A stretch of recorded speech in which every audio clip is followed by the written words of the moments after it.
Welcome back to Braintree Today. I'm Martha Konstandinidis and you're watching BCAM TV. Now we'll be getting into our latest stories from the week.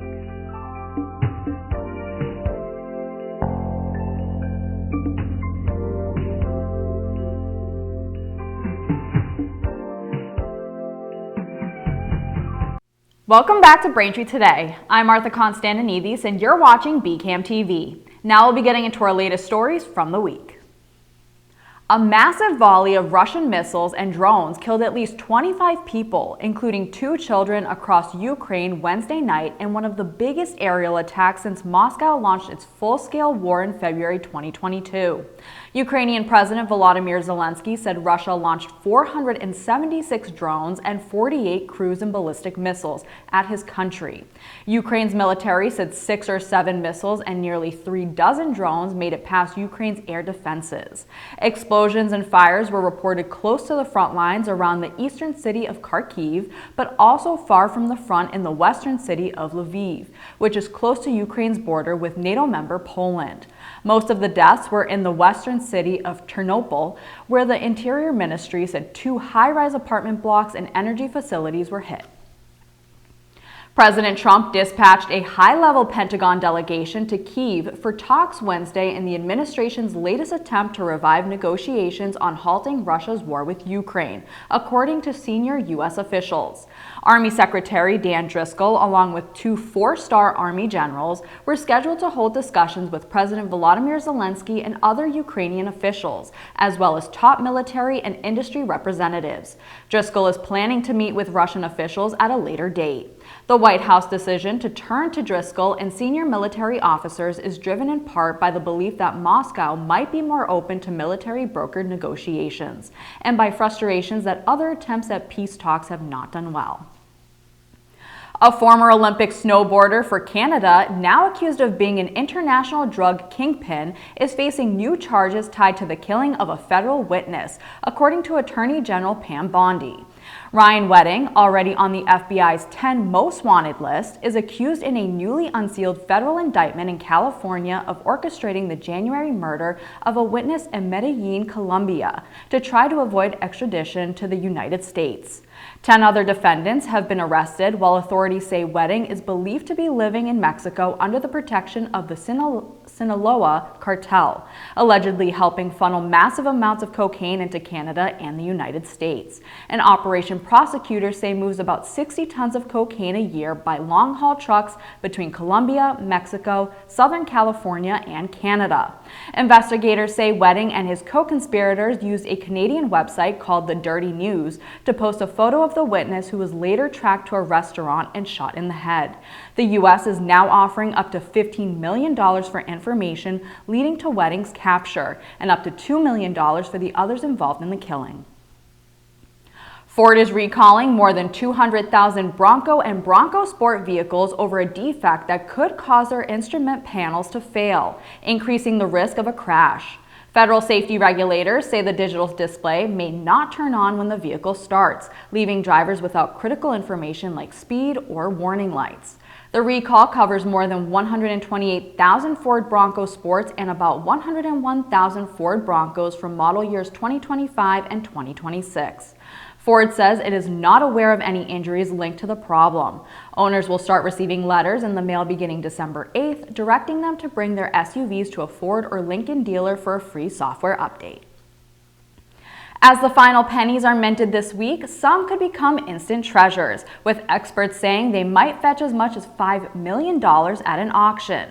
The U.S. Mint stopped making pennies on November 12th, closing a 232-year chapter in American currency as U.S. Treasurer Brandon Beach struck the last coin at the Philadelphia Mint. The 5 final pennies, marked with a special omega symbol, won't enter circulation and will instead be auctioned to support mint operations. Some specialists say the top coin may bring closer to $1 million, with others worth far less. Collectors are expected to drive intense demand for what could become a modern rarity, though a photo showing Beach touching a penny with his bare hands may have hurt its value. Production ended after President Trump argued the coins cost more to make than they're worth, but billions already in circulation will remain legal tender. Thanks for watching Braintree today. We'll be right back with more after the break.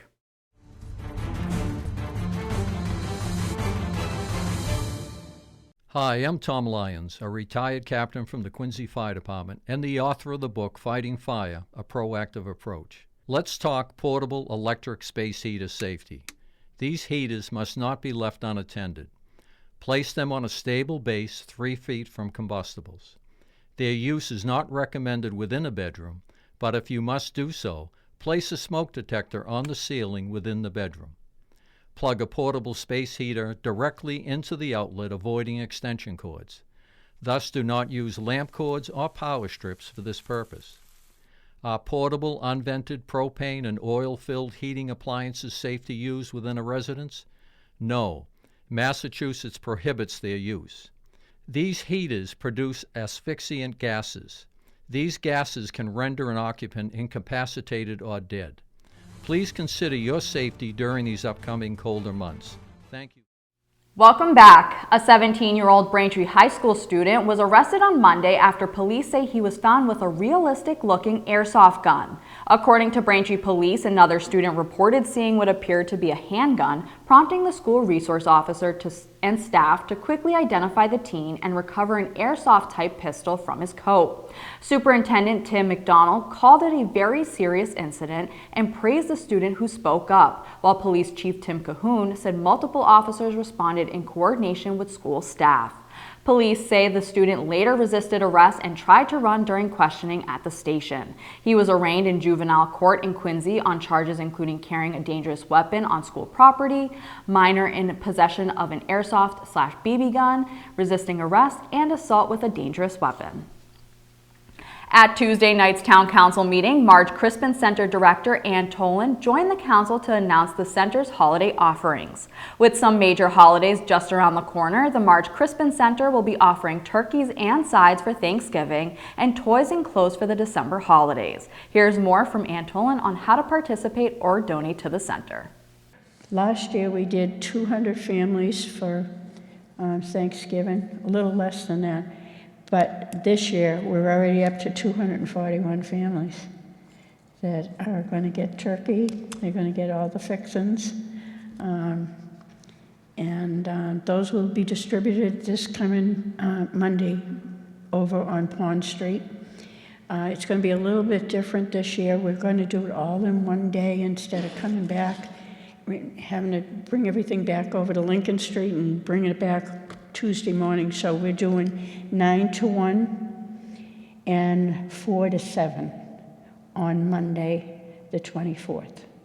The 24th, as I say, for distributing the turkeys will be 9 to 1 and 4 to 7. And then Christmas, the toy party's on the 10th. And we start setting up on the 14th, 15th, and then on the 16th of December, we start distribution, and it goes to 16th, 17th, and 18th.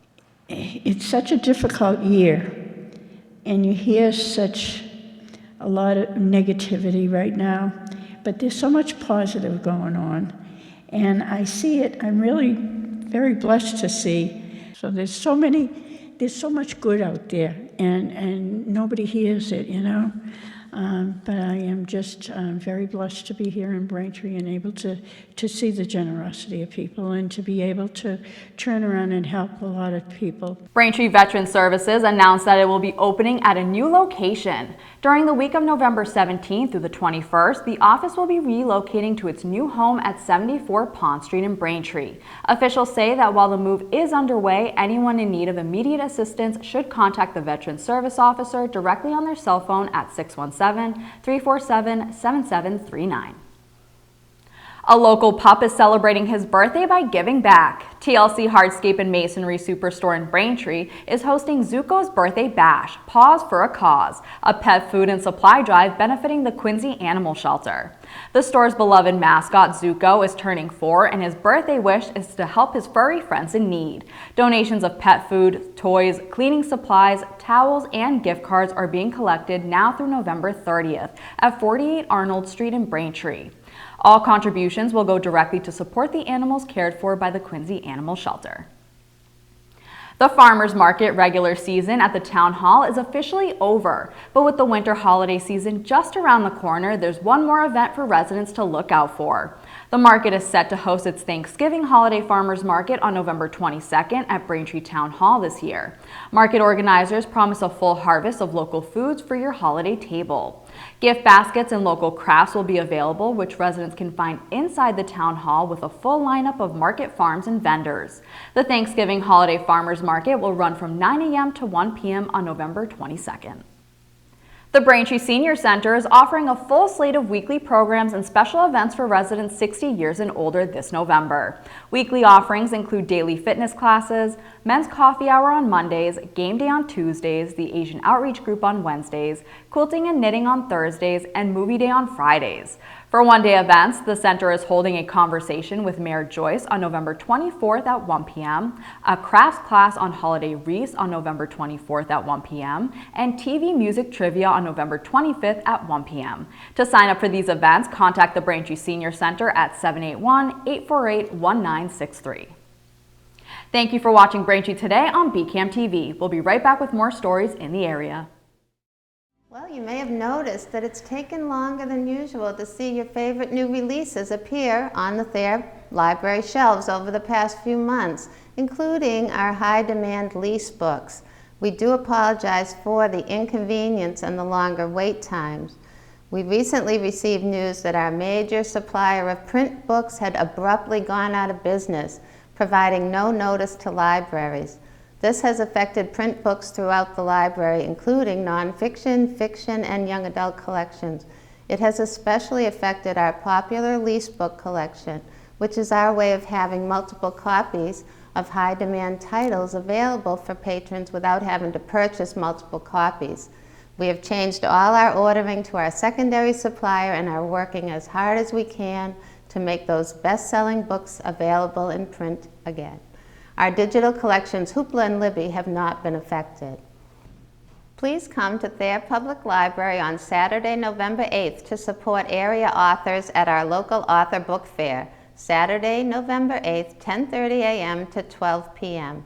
This is the third annual local author book fair presented by the TPL Writers Group and Thayer Public Library. A variety of genres, including children's books, will be available. 10% of proceeds will be donated to the Friends of Thayer Public Library. Complimentary apple cider will be served. Braintree authors at the fair include Nick Bythrow, Kimberly Daly, Carla E. Dash, Bill Fleming, Katie Hallahan, Dan Manning, writing as C.L. Manning, and Paul Jovino. Shop for holiday gifts at the library and support our local authors.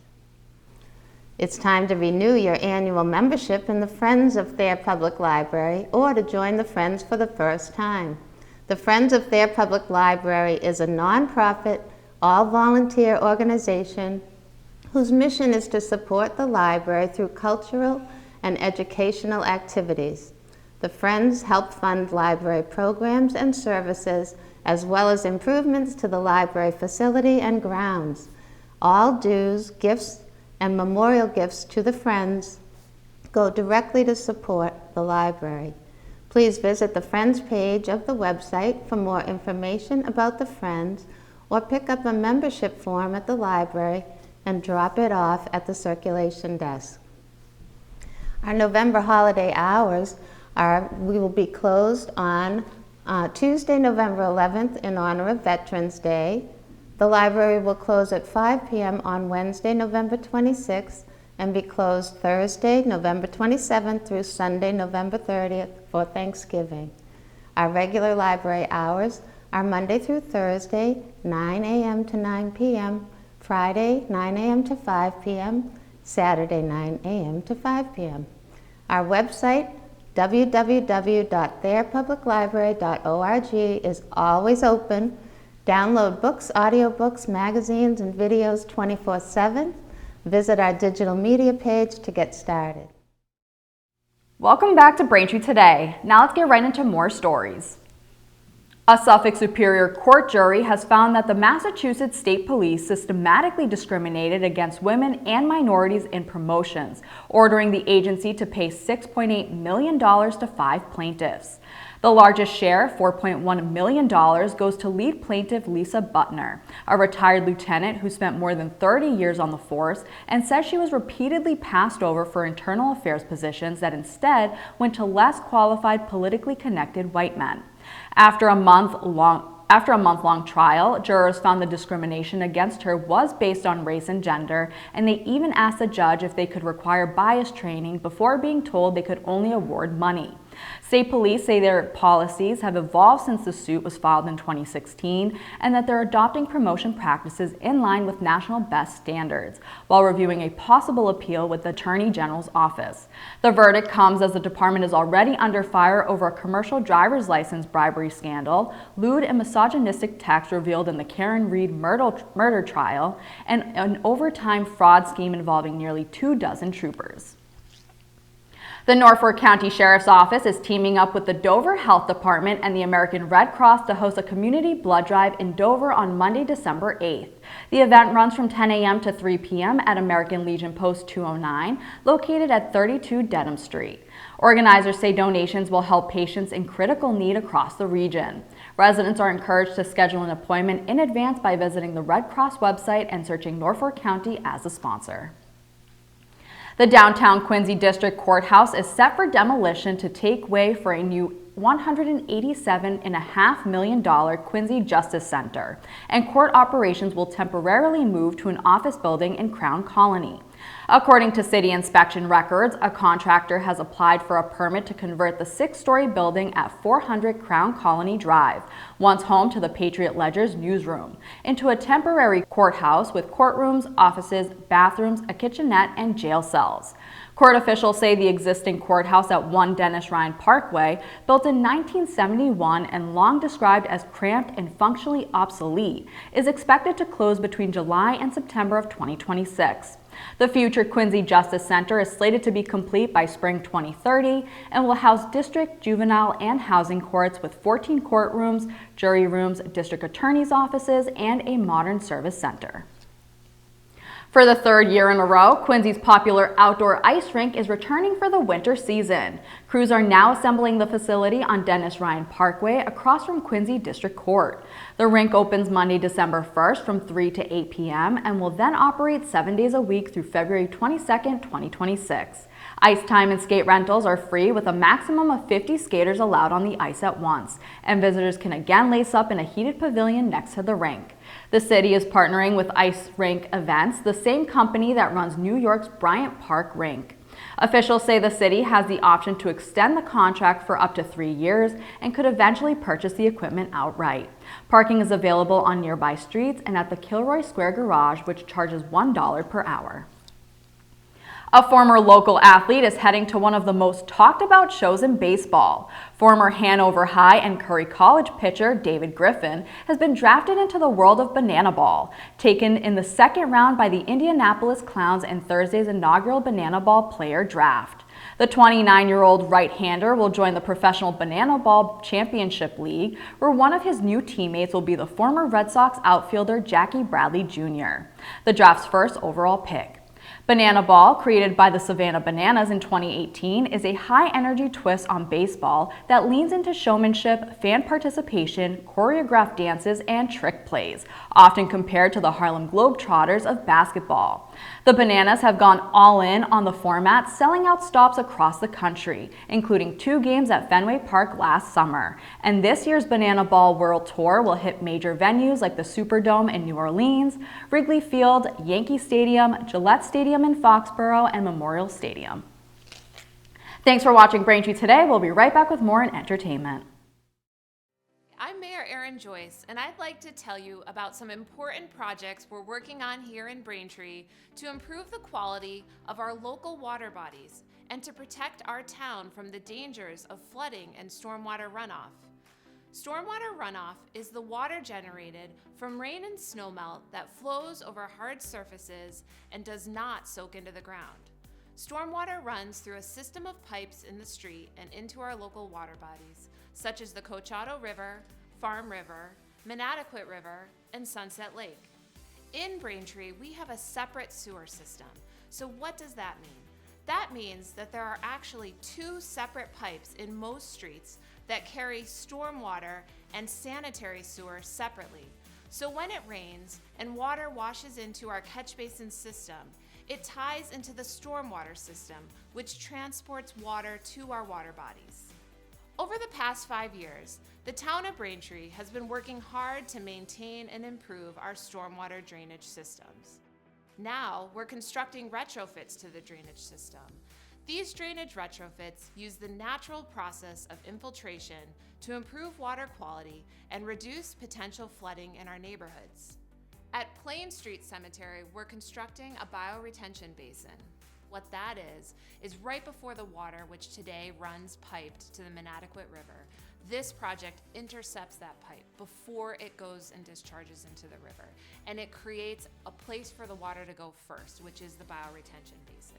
And in that basin, plants and engineered soils will filter the water so that that water that's coming off of the neighborhood right now, unfiltered, untreated, will be collected into a rain garden, and that provides a lot of pollution control before the water ultimately makes it to the Manatequit River. I'm Rachel Horak. I live here in Braintree, and I'm the president of Sustainable Braintree. We think of ways that we can help our residents of Braintree live healthier lives that are in better harmony with our planet. Bioretention basin at the cemetery site is part of an overall project to expand the Braintree Cemetery. And this project will not impact current burial sites, nor will it impact future burial sites. After the bioretention basin is constructed, we add native plants that help filter out the pollutants so that the water is a little bit cleaner. Some of the ways that residents can help are reduce the amount of fertilizers that you use on your lawn, picking up pet waste, reducing the amount of garbage in our streets, and also raking the catch basins that you might see on the roadways. To pay for these projects, we're leveraging grants from the Mass DEP, the U.S. Environmental Protection Agency, and the Metropolitan Area Planning Council. As a Braintree resident, you should know that the town is actively working on projects that help improve the water quality in our water bodies. With your help and these projects, we will help filter pollution and keep Braintree's rivers, lakes, and streams beautiful for years to come.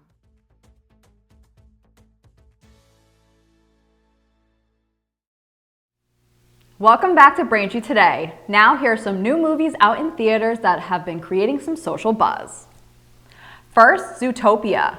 Walt Disney Animated Studios are at it again with the sequel to their 2016 hit movie Zootopia, Zootopia 2.